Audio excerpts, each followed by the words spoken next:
शांति 23 दिसंबर 2024।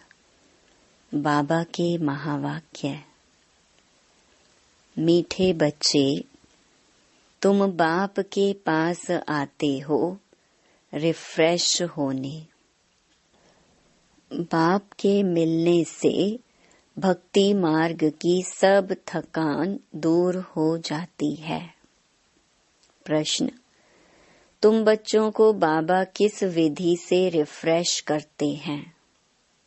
उत्तर: पहला, बाबा ज्ञान सुना सुना कर तुम्हें रिफ्रेश कर देते हैं।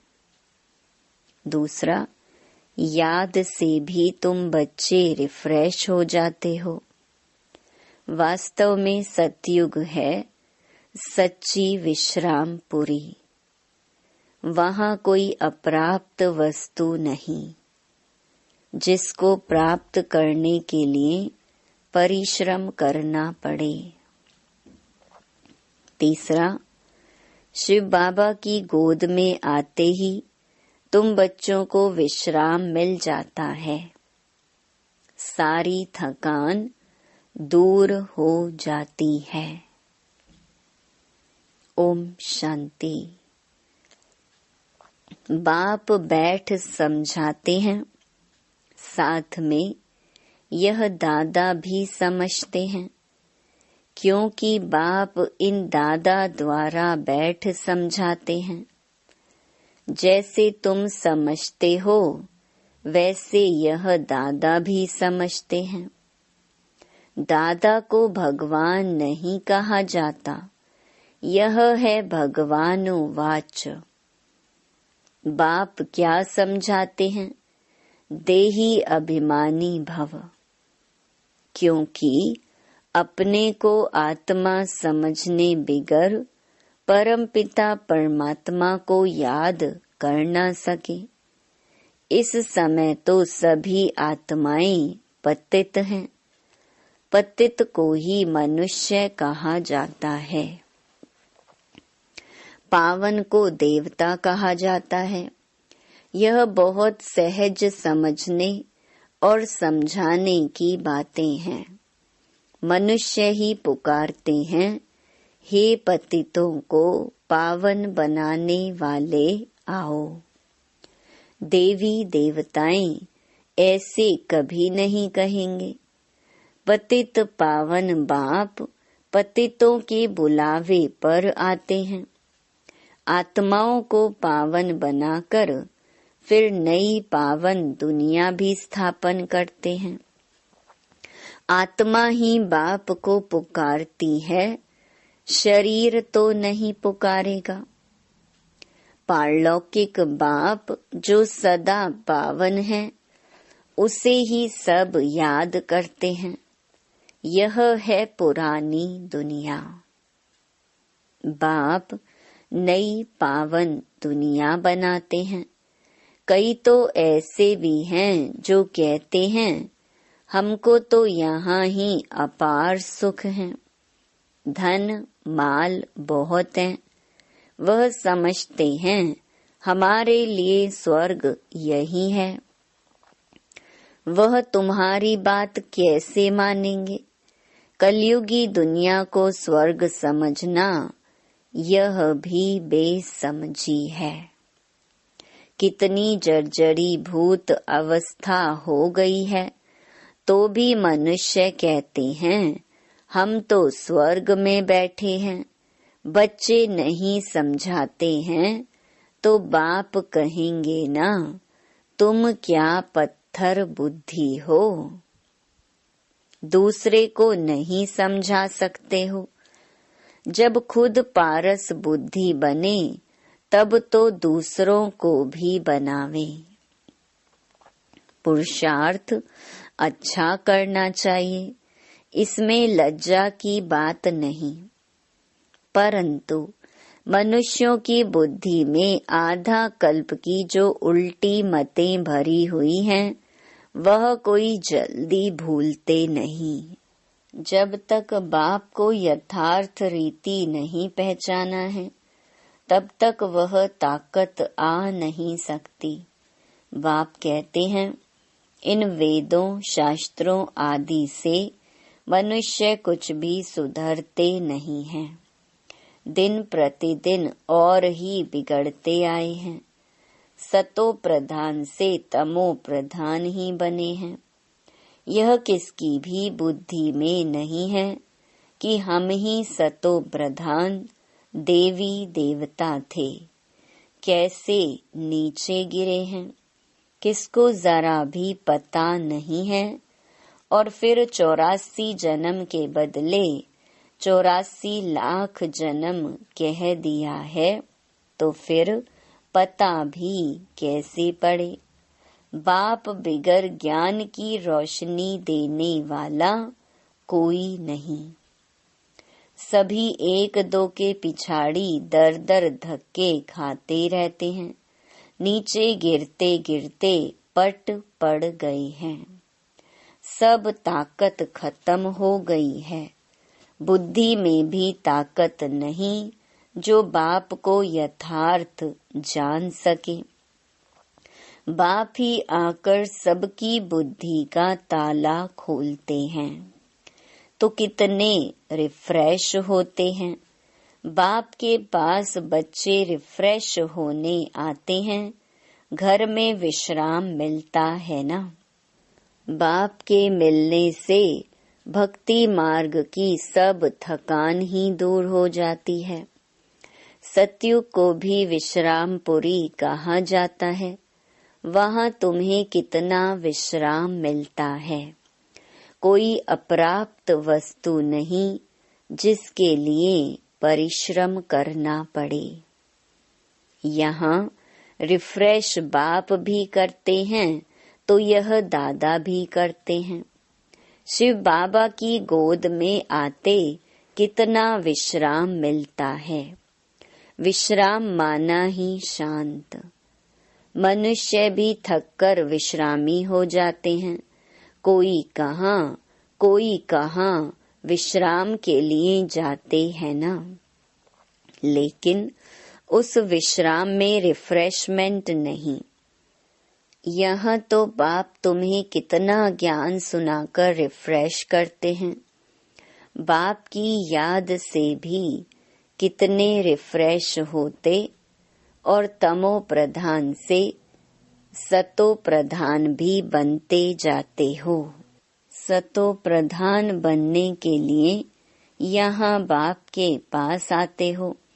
बाप कहते हैं, मीठे मीठे बच्चों, बाप को याद करो। बाप ने समझाया है कि सारे सृष्टि का चक्कर कैसे फिरता है। सर्व आत्माओं को विश्राम कैसे और कहाँ मिलता है। तुम बच्चों का फर्ज है सबको बाप का पैगाम देना। बाप कहते हैं, मुझे याद करो तो इस वर्षे के तुम मालिक बन जाएंगे। बाप इस संगम युग पर नई स्वर्ग की दुनिया रचते हैं, जहाँ तुम जाकर मालिक बनते हो। फिर द्वापर में माया रावण के द्वारा तुम्हें श्राप मिलता है, तो पवित्रता, सुख, शांति, धन आदि सब खत्म हो जाता है। कैसे धीरे धीरे खत्म होता है वह भी बाप ने समझाया है। दुख धाम में कोई विश्राम थोड़े ही होता है। सुख धाम में विश्राम ही विश्राम है। मनुष्यों को भक्ति कितनी थकाती है। जन्म जन्मांतर भक्ति से कितने थक जाते हैं। कैसे एकदम कंगाल बन गए हो। ये सारा राज बाप बैठ समझाते हैं। नए नए आते हैं तो उन्हें कितना समझाना होता है। हर एक बात पर मनुष्य कितना सोचते हैं। समझते हैं कहाँ जादू ना हो। अरे तुम ही कहते हो भगवान जादूगर है। तो बाप कहते हैं, हाँ मैं बरोबर जादूगर हूँ, परंतु वह जादू नहीं जिससे मनुष्य भेड़ बकरी बन जाए। यह बुद्धि से समझा जाता है। यह तो जैसे रीढ़ मिसल है। गायन भी तो है सुर मंडल के साज से। इस समय तो जैसे सभी मनुष्य रीढ़ बकरियां हैं। यह बातें सारी यहाँ की हैं। इस समय का ही गायन है। कल्प के पिछाड़ी को भी मनुष्य समझ नहीं सकते। चंडिका का कितना बड़ा मेला लगता है। वह कौन थी? कहते हैं वह एक देवी थी। ऐसा नाम तो वहाँ कोई होता ही नहीं। सतयुग में कितने अच्छे सुंदर नाम होते हैं।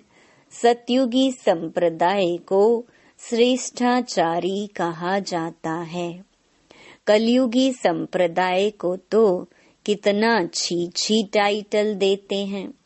अभी के मनुष्यों को श्रेष्ठ नहीं कहेंगे। देवताओं को श्रेष्ठ कहा जाता है। गायन भी है, मनुष्य से देवता किए करत न लागी वार। मनुष्य से देवता, देवता से मनुष्य कैसे बनते हैं, यह राज बाप ने तुम्हें बताया है। उनको डेइटी वर्ल्ड, इनको ह्यूमन वर्ल्ड कहा जाता है। दिन को सोजरा, रात को अंधियारा कहा जाता है। ज्ञान है सोजरा, भक्ति है अंधियारा। अज्ञान नींद कहा जाता है ना। तुम भी समझते हो कि आगे हम कुछ भी नहीं जानते थे तो नेति नेति कहते थे, अर्थात हम नहीं जानते। अभी तुम समझते हो, हम भी तो पहले नास्तिक थे, बेहद के बाप को ही नहीं जानते थे। वह है असली अविनाशी बाबा। उसे सर्व आत्माओं का बाप कहा जाता है। तुम बच्चे जानते हो, अभी हम उस बेहद के बाप के बने हैं। बाप बच्चों को गुप्त ज्ञान देते हैं। यह ज्ञान मनुष्यों के पास कहाँ मिल ना सके। आत्मा भी गुप्त है। गुप्त ज्ञान आत्मा धारण करती है। आत्मा ही मुख द्वारा ज्ञान सुनाती है। आत्मा ही गुप्त बाप को गुप्त याद करती है। बाप कहते हैं, बच्चों देही अभिमानी बनो। देह अभिमान से आत्मा की ताकत खत्म होती है। आत्म अभिमानी बनने से आत्मा में ताकत जमा होती है। बाप कहते हैं, ड्रामा के राज को अच्छी रीति समझकर चलना है। इस अविनाशी ड्रामा के राज को जो ठीक रीति जानते हैं, वह सदा हर्षित रहते हैं। इस समय मनुष्य ऊपर जाने की कितनी कोशिश करते हैं। समझते हैं ऊपर में दुनिया है। शास्त्रों में सुन रखा है ऊपर में दुनिया है, तो वहाँ जाकर देखें। वहाँ दुनिया बसाने की कोशिश करते हैं। दुनिया तो बहुत बसाई है ना। भारत में सिर्फ एक ही आदि सनातन देवी देवता धर्म था और कोई खंड आदि नहीं था। फिर कितना बसाया है। तुम विचार करो, भारत के कितने थोड़े टुकड़े में देवताएं होते हैं। जमुना के किनारे पर ही परिस्तान था, जहाँ यह लक्ष्मी नारायण राज्य करते थे। कितनी सुंदर शोभायमान सतो प्रधान दुनिया थी। नेचुरल ब्यूटी थी। आत्मा में ही सारा चमत्कार रहता है। बच्चों को दिखाया था श्री कृष्ण का जन्म कैसे होता है। सारे कमरे में जैसे रोशनी हो जाती है, तो बाप बैठकर बच्चों को समझाते हैं, अभी तुम परिस्तान में जाने के लिए पुरुषार्थ कर रहे हो, बाकी ऐसे नहीं तालाब में डुबकी लगाने से परियां बन जाएंगे। यह सभी झूठे नाम रख दिए हैं। लाखों वर्ष कह देने से बिल्कुल ही सब कुछ भूल गए हैं। अभी तुम अभूल बन रहे हो, नंबरवार पुरुषार्थ अनुसार। विचार किया जाता है, इतनी छोटी सी आत्मा कितना बड़ा पार्ट शरीर से बजाती है। फिर शरीर से आत्मा निकल जाती है तो शरीर का देखो क्या हाल हो जाता है। आत्मा ही पार्ट बजाती है। कितनी बड़ी विचार की बात है। सारी दुनिया के एक्टर्स आत्माएं अपनी एक्ट अनुसार ही पार्ट बजाते हैं। कुछ भी फर्क नहीं पड़ सकता। हूबहू सारी एक्ट फिर से रिपीट हो रही है, इसमें संशय कर नहीं सकते। हर एक की बुद्धि में फर्क पड़ सकता है, क्योंकि आत्मा तो मन बुद्धि सहित है ना। बच्चों को मालूम है कि हमको स्कॉलरशिप लेनी है, तो दिल अंदर खुशी होती है। यहाँ भी अंदर आने से ही एम ऑब्जेक्ट सामने देखते हैं तो खुशी तो जरूर होगी। अभी तुम जानते हो, हम यह देवी देवता बनने के लिए यहाँ पढ़ते हैं। ऐसा कोई स्कूल नहीं जहाँ दूसरे जन्म की एम ऑब्जेक्ट को देख सके। तुम देखते हो कि हम लक्ष्मी नारायण जैसे बन रहे हैं। अभी हम संगम युग पर हैं, जो भविष्य में इन जैसा लक्ष्मी नारायण बनने की पढ़ाई पढ़ रहे हैं। कितनी गुप्त पढ़ाई है। एम ऑब्जेक्ट को देख कितनी खुशी होनी चाहिए।